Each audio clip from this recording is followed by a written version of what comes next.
name is Michael Devereux. I'm the director of the Oxford University Centre for Business Taxation. I'm delighted to be here in Lisbon at the conference on EU tax policy. The presentation that I've just given is on corporation tax.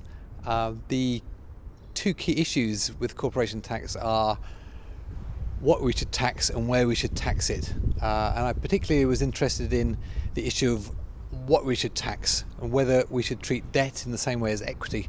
At the moment we give relief for interest payments on debt, but we have no equivalent relief for equity. And there have been various proposals for how we could equalise the treatment of those two.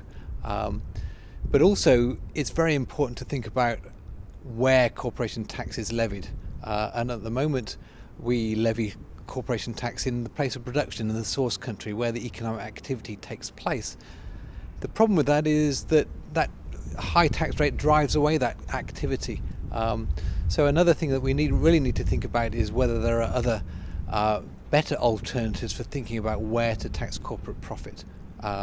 And one proposal that I was discussing in the conference was whether we could even think about having a corporation tax which is based on the destination where consumers are, rather than on production where the production takes place.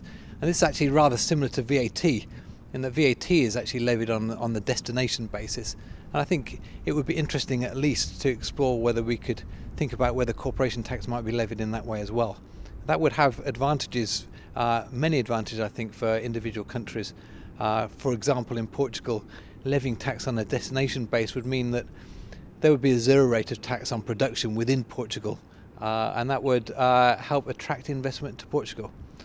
I think there's lots to be discussed yet before any such proposal could be implemented, but I think it's certainly worth discussing further.